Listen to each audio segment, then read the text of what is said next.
Everybody knew that if your crops were not doing well, or if a volcano erupts, or if anything bad were happen to you, it meant that God was displeased with you. Okay. 3,000 years ago, roughly, everybody knew that it. I guess I don't know. Was that around when the Egyptians came around? How long ago did you say it again? 3,000 years ago. I think that's way off. That's pretty darn rough, yeah. I said off. All right, let's say when the Egyptians came around. The Egyptians came around. Everybody knew that these people were meant to be worshipped. Right. The kings and the queen. Right. And they did not know why. They just knew they were meant to be worshipped. Not that long ago, 500 years ago, let's say, everybody knew the Earth was flat. Not 550 years ago. No, probably let's say 400 years ago. Everybody knew that the Earth was the center of the universe. That's probably still 500 years ago. And that the sun revolved around the Earth. 300 years ago, we're just slowly starting to understand more and more. 200 years ago, we just learned that there are microscopic organisms that make us. Okay. And they called it the cell. And not that long ago, we discovered that we can make a bomb that could do terrible damage, and that should be the responsibility of somebody with a much wiser morality, but instead we give it to politics. But you're starting to see where I'm coming from. That over time, our knowledge grows. Okay. And everything we understand will eventually, but most likely will eventually be known to be false. Mm-hmm. Could you agree with that? I agree that knowledge grows over time, but not everything necessarily ends up being proven false. Well, I said can, possibly, probably. I would say that a lot of things have been proven. And these false. are either or, Okay. any of them. I would say that a lot of things have been proven false, not necessarily everything. Sometimes knowledge is just knowledge. True, but I'm trying to think of the right way to say something. You can look at what people did with religion many years ago. Okay. When they believed that prayer and going by the Bible was a way to fix their problems. Okay. Or whatever their religious texts were. And then you can look at it today and say, those problems could easily be fixed with this new device we have. Okay. Go back then. Our crops are dying. We have no rain. And we have no way of getting water. This is because God is angry at us. Okay. We look at it today. No, this is because we have a drought and we haven't really been fortunate with the rains, and we can even predict where the rains will go. Okay. And recently, we've been accurate on where the snow has been going. A little too accurate, I would say. But you can understand that today we have things that show that the beliefs back then Right. are not needed. And you kind of see a fear when it comes to the older religious people as opposed to today. Because today, people, like there are many Christian families that will look at their own situation and say, we're very fortunate that God will give us all this. And then you look at the African children and they're starving, and many of them are on their knees saying, where is God?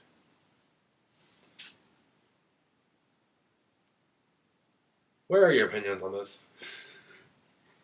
Honestly, the simple fact is we live in a messed up world. I mean, honestly, I do think that I'm very fortunate. I do think that it's a gift that God has created certain areas of the world that, simply put, are a bit more fit for life.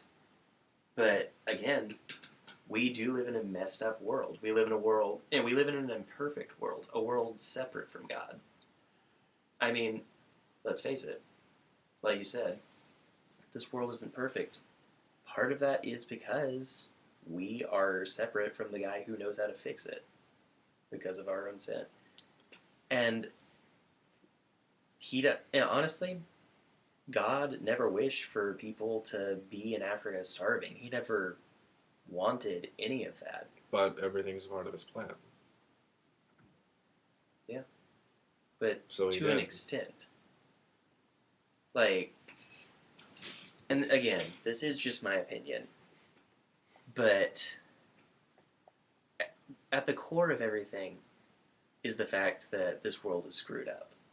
And I can never pretend to know what's going on. Because I'm just a kid who's going through his senior year of high school. Yeah. And they're giving us too much crap to do already. It's true. But Amen. Shut up.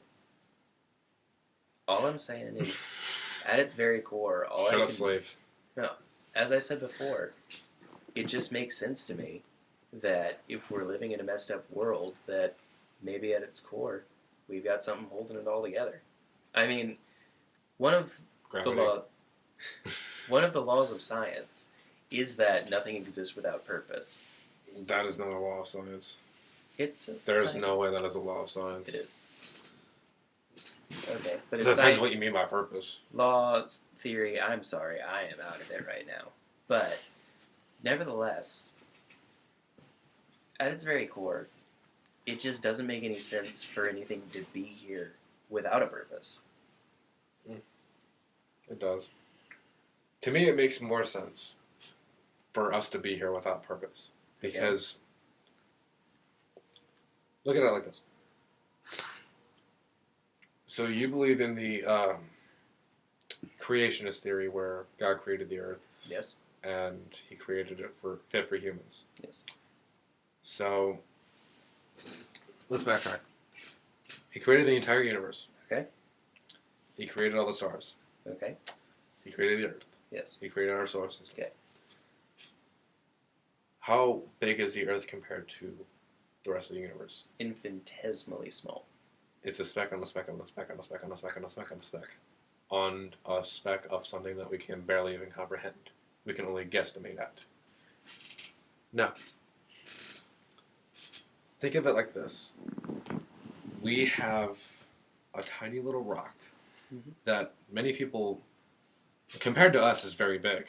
But if you compare it to just some neighboring planets, it's average size. If you compare it to a planet that's not that far away compared to the size of our solar system, like Jupiter, it's pretty small. You compare it to our star, it's tiny. Yeah. If you compare our star to the largest star ever recorded, it is probably the equivalent of a human compared to the sun.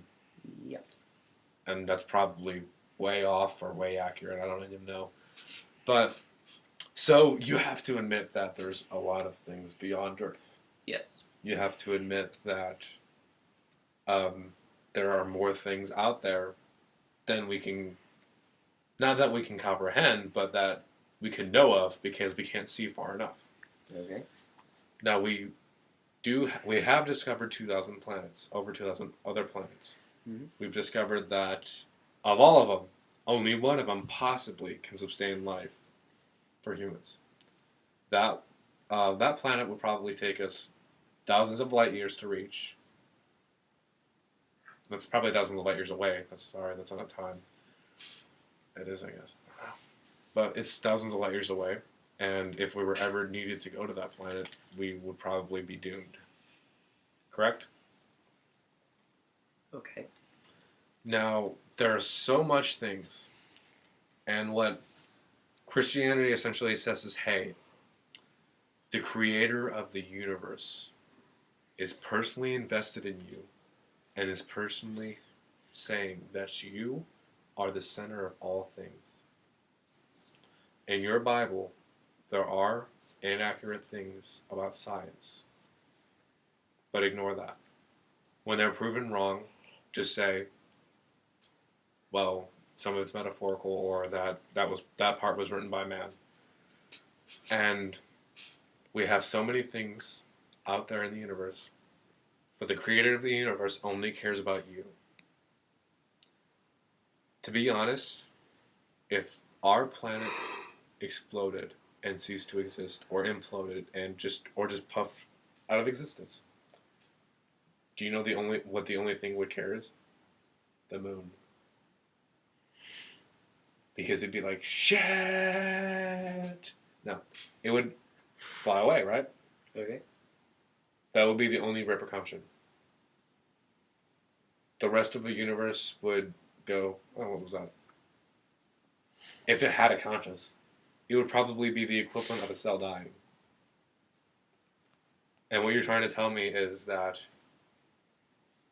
yeah, we are the most important people in the universe. Yeah.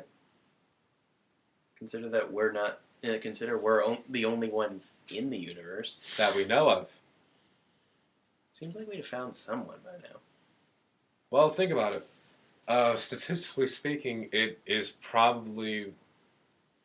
I remember Mr. Bryan saying this, that it's almost a 0% chance, almost, that humans are the only